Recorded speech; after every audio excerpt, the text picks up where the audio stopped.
Mandy Softball, thanks for joining me. Tell me, what have you been up to? How's your off season? It's so good to talk to you as we start to gear up for softball. Off season's been great. I moved to Clemson, South Carolina. Got a dog, got engaged, so a lot has happened. But now I'm really happy working hard. I've been training a lot and definitely exciting that season's coming up. Can't wait. Yes, congratulations on the pup and getting engaged, Thank you. obviously. Is the puppy coming with you to season this summer? 100%. He's my Yeah. son. Yeah. I know you mentioned your training, and that was what I would kind of love to dig into, kind of just as well as what you've been up to these past couple months. Take me through what this off season started to look like. I know, maybe the beginning of the year can be a little bit of a lull, and by year, I think when we talk about it in terms of year, it's when season ends going into the next one versus January. But, Yep. just about like 2 months out of going into AUX. Where are you at? What are you working on? Fill me in a little bit. Yeah, I've been really fortunate to have such an awesome kind of group here that I work out and train with every day. Some of Griffin's coworkers have these awesome badass wives that I've been lifting with. So I've never felt so strong, and I'm really fortunate that I've been able to work with them. And then Clemson softball has allowed me to like go in and use their cages whenever. So just been hitting and throwing and working out on the daily, and it's been great. I love that. I think, as we head into this season, it may be a little too early to say and start to kind of have these conversations, but I'm kind of curious, like as a pro, when so much of your training is individual, and then on top of that, with Athletes Unlimited, you're not necessarily training in a team environment, you're training to be the best for the team that you're on that week. So what Mhm. does that kind of look like for you when it comes to maybe it's like setting goals in the off season or setting goals for an upcoming season of these are things I want to work on, or these are things I want to adjust, or is it just, hey, I've got something good going, let me just continue to build on it? Yeah, I think that this was the first off season that I wasn't also coaching. So I was really excited to have a training routine and just get as strong as possible in the off season. So that was definitely my number one goal of just being consistent and figuring out a training routine. And then as for goals, in training, I'm hitting wise, this is going to be, I think, my fourth year. So just I know what works for me and what feel I'm trying to accomplish in the cage. So really just trying to stick to what I know. And obviously I'm always trying to get better, but I think that my main priority this off season was getting stronger and more fit. Definitely. It's funny you say that going into your fourth year. I was kind of preparing for our interview and like looking back at your past stats, they kind of dawned on me. I was like, oh my gosh, I've got to cover every single year of yours as a pro, which is so neat to get to see that journey and be a part of it. Do you feel like you continue to evolve in a way that you're like, oh, I have so much better to become, if that makes sense? Because I think sometimes we talk about women's sports not having great pro opportunities. And obviously with Athletes Unlimited, it's become so stable where year after year, there's a league to play in. Yeah. Knowing that I have a chance to hit an even bigger peak or I haven't become my best yet. Do you feel that as you get older and become a more veteran pro player versus just a college athlete in like 4 years? Yeah. Obviously older means I can't count, obviously, because this is my fifth year. That's crazy. 19, 20, 21, 22, 23. So this will be my fifth year. So Yeah. not bad. But yeah, I think that going into it, you just kind of like off season is different every year, especially for everybody. So I think just I was really excited to develop like a true routine and know what I'm going to get and kind of just like give my all to, softball as this like new phase of my life. So I was excited for that because this was definitely a off season that I wasn't used to. I was used to being around the game a lot, and now it's like all on me. And it is a little bit lonely. A lot of the times you're hitting Yeah. by yourself. So a lot of us are scattered throughout the country. So it's not like we're all training together. We all have to figure it out. And it's not as much fun when you're going by yourself. You have to be your own cheerleader and coach. So it's not the most glamorous. Yeah, I think that's the challenges that people don't see. Like, and even sometimes down to where you're located or where you live can impact like your network or where you are. So I know you're excited and I'm excited too, just thinking about like we're entering into that phase of the year where the next thing on the radar is AU softball, which leaves me so excited. But to kind of look back on your past year, I mean, you had such a successful 2022, finishing in the top 10. When you look back at that season, what sticks out to you as, I don't know, things that were working, where you were in your headspace? The season is so fast paced. I feel like we don't sometimes have times to sit down and reflect on what caused that success, what made it so great. Yeah, I think that I love learning from the people around me. And I think that I was just around the right people at the right time. Honestly, I was on some amazing teams that had a lot of success. But I think that, my first couple years, it was just kind of like getting my own routine and figuring out what works for me. And I feel like I learned the most last year. Like I had kind of my routine was set in it. So I was able to more take a deep breath and learn from others at the same time.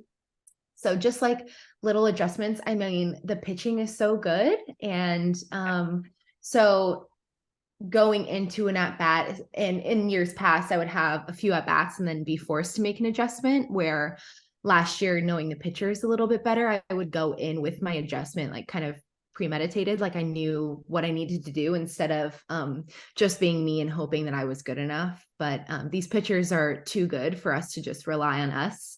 So we need to have a certain plan and a little bit of a certain adjustment. So I think that last year I learned a lot from others, and then also just had probably better plans off of each pitchers.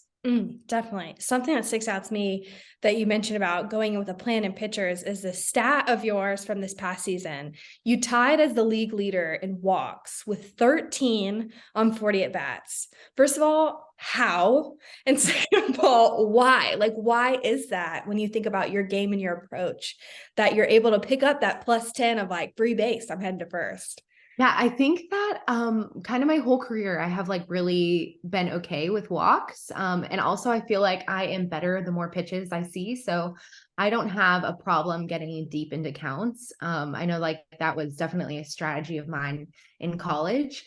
It's not as much of a strategy in the pro leagues because the pitchers are just too good. So sometimes that first pitch that I see, like I need to be ready, which is definitely not the most comfortable situation for me. That's not normal, but forcing myself to be ready earlier in the count, but also knowing, hey, it's okay. The deeper I go, the more pitches I see, the better. And I've just always had a pretty good idea of what the strike zone is and been okay with taking a base.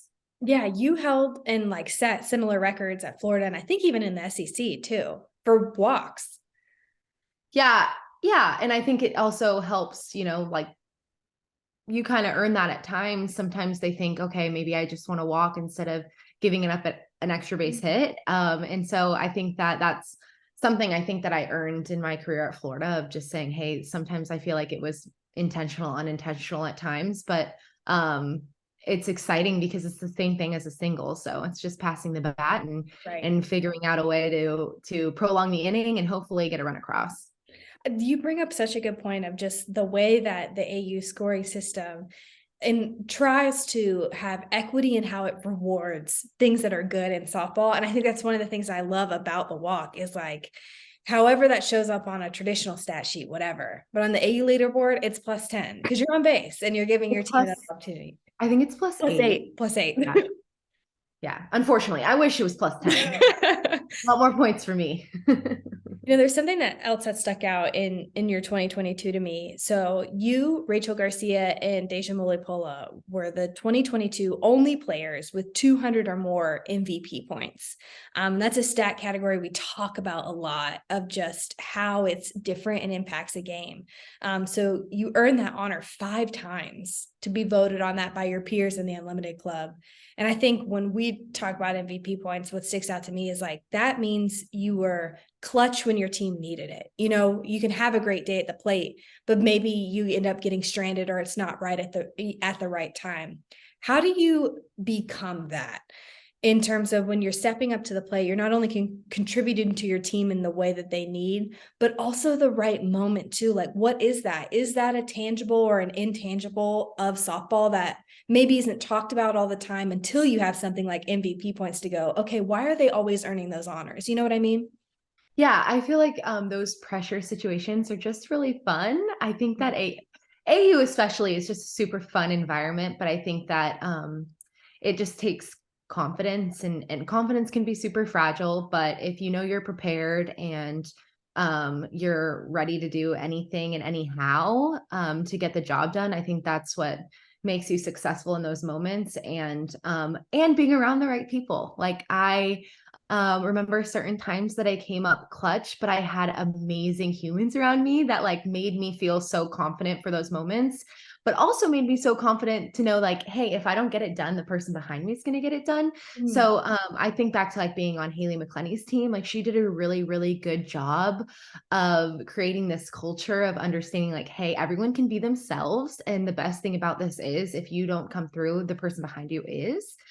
So I think it was just a very freeing environment where you are able to be yourself, be super confident, and trust the process and your work ethic. But it's definitely way easier to come through when you know that it's not all on you. So if you know that if I don't get it done, then I know the rest of my teammates will have a chance, and we will, then it's a lot easier than knowing, oh God, if I don't get it done, we're gonna lose. I remember that Team McClenny during that week. I think one of the things I remembered about them was that dugout, y'all never stop chatting of like, oh, I saw this. And then like, did you see this? Or what did you think about this? And that I remember that stood out to me about that team of just like, it was such a group effort of picking apart every play, every pitch. And then the offense was so successful because of that, of just how y'all were able to talk. It was so unique and so special. I remember that team. Totally. And I think that that's like, to go a little bit off topic, but I think when I first heard about Athletes Unlimited and just the structure and how it works, it's like, ooh, that sounds like a little bit selfish. Like, I don't know that I love that. That sounds like really individualized. And I don't know that that's like really me. And then you get in there and it's teams like that win a lot because of this very cohesive group where everyone is sharing information and is actually a team. Therefore, we are winning innings and winning games, which means more points. Like I totally attribute my success last year in relation to the leaderboard because of the teams that I was on. Like my teams were super successful, and that helps you on the leaderboard. So honestly, chasing wins and like inning wins and team wins are way more important than chasing stats, because those points add up so quickly. Like obviously the MVP points help a lot too, but that was like a certain part that I really fell in love with last year, was just how every team I felt like really tried to be a actual team for that week instead of chasing individual stat points. It's funny you say that because there are moments in the dugout, especially at AU softball, when everybody's saying like win this inning or like 3 more outs. And in a way, it feels a little bit like playing travel ball as a kid, when it would be like 3 out, 3 down. And like there's this focus of like, okay, let's just get over the next, challenge. And then sometimes I'm curious to see if you feel this way, like, does it kind of bring a little bit of that feeling back at times? Not that it's not at a professional level, but almost taking the game all the way down to like how it originally started of like, let's just get these 3 outs together, Yeah, and just so fun. Like Yeah. like we laugh, like we are crazy and stupid in the dugout. Like we laugh so much and have so much fun. So I think that helps it feel a little bit more youth-like as well. Like during the game, no one's taking it too serious. Obviously the stakes are really high and every moment matters, but everybody's having a lot of fun too. Definitely. I know we talked a lot about your offense, but I'd love to talk about some of your defensive plays. So I pulled together some of your big moments throughout 2022. Starting off with this one, Team Chittister versus Team McClenny. It was the top of the sixth. Sydney Littlejohn Watkins was pitching, and this is the one, this ball that just kept trailing down the foul line. Talk me through this. Yeah, I think that, I mean, we have a big lead, and so it's a great time to take some chances. And obviously a foul ball anyway, I'm going to leave my feet if necessary. It was pretty wet that day too, so I was also like just a little nervous. I don't know if the dive was totally necessary. It was raining though. It was raining. It was raining though, and it was like the safest option for me to like be in control instead of slipping. So it was pretty wet, but yeah, it was a good moment. Everyone was really excited too, which is always fun. This fan right here in the gray shirt, let's see if I can get him in frame. His face of just like watching the game, he's back on this line, and the way that his mouth just like opens on that play is so funny to me. Oh, their reaction's so cute. Okay, this is Team Eberly versus Team Ocasio, top of the 7th. This is a deep fly ball that you tracked so well. I'll let you talk through it. Oh, this was a really good game, and Jazzy was up, and I feel like Jazzy always beats you sometimes with the like tweeners, like she'll like poke a ball, and she got into this ball. Like I was like kind of in trying to make sure that that run wouldn't score, and she hit that ball real well. So I was honestly just trying to book it, and I remember not peeking at the fence one time, and Shannon was talking really loud too, which helped a lot because I was like, you know what, I don't even care where the fence is. I'm just going to keep running and secure the ball and worry about my face later. So I was really just trying to track the ball as best as I could, but Shannon was helping me a lot with telling me that I had room. Oh, this one is home. Oh my gosh, I love this play. Team McClenny versus Team Milipola. This tie ball game, bottom of the 3rd. And I think and you'll see it later, is most impressive is the put out is on Jasmine Jackson, who is one of, if not the fastest player in the league. So I'll let you go. Yeah, so I knew that I just had to throw the ball as hard as I could, but I also wanted the beautiful part about playing on turf is it gives us really, really good hops if we place the ball at the right part. So I was trying to give Taylor a perfect hop, but also throw it as hard as I could to get it there as quick as possible. And it was a beautiful throw. And so that's probably why Scott called her out, just because of how pretty the throw was, but they ended up challenging it and she was safe. Oh, such an amazing play. Like it was one of those where it's like, however this goes, that was gorgeous. And just textbook too. I remember when it left my fingertips, I was like, oh, that's the best throw of my life. She's out. And I think you see Jazz too, like that reaction of like, yeah, she's what? Like, no, challenge that. I got my hand in. Meanwhile, like our whole team is like, nah, she was out. It's some you're just like, did I earn it? Like, was it just good enough to where I earned that out? Literally. So I think those are all the plays I have for you. I know a question I had emailed you about, which I wanted to give you the opportunity to fill in if I didn't get to it, was there a moment on field or off that was most impactful for you this past year at Athletes Unlimited? Ooh, I think one of my highlights was Cece hitting that huge home run on Halo's team. Can't remember who we were playing, but I know it was like really tight and we needed a big hit out of her, and she might have been like a 3-run home run. I don't know. It was a big home run and she was like not doing real hot. The pick to click. Yeah, pick to click. Who's your pick to click? I don't know what that means. Means like it's gonna click today and they're gonna go off today. That's mine's CC too. Mine's CC too. Another opportunity for Clifton. 2 outs, runner on at first base, 20 points on the line with an inning win a possibility for Team McClenny.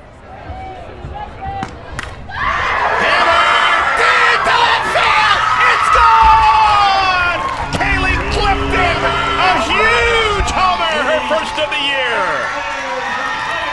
Everybody on Team McClenny manifesting that Kaylee Clifton was going to have a breakout weekend here in week 4.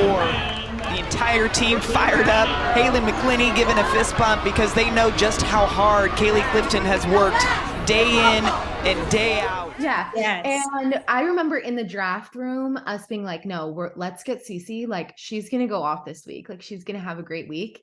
And we all just like totally believed in her. And like, she's so talented. But we were like, we used to do that at Florida, like pick to click, like who's going to click this weekend, that either it's already been clicking or it's like really like they're going to hone in this weekend and they haven't been doing too hot. So that was so fun, like because everyone was on the same page and we were like erupting for CC because it was like so good. And she just went off the rest of the weekend. Like she kept having clutch hits. It was such a cool combination of things too, because like you had the mic on and they caught you on broadcast saying that. And then that was the game where she had that hit, and then they rolled back to it of like, I can't, first of all, that was crazy that you called it. They had the mic on you.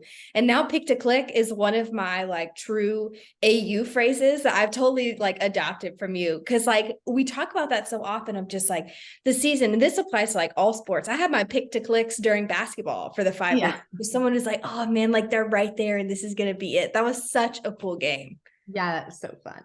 Love it. Okay. Is there anything I missed? Anything else you want to add? No, thanks for having me on, and can't wait to get back to Rosemont. I know we've got a whole summer in Rosemont, AUX and championship season. Yes.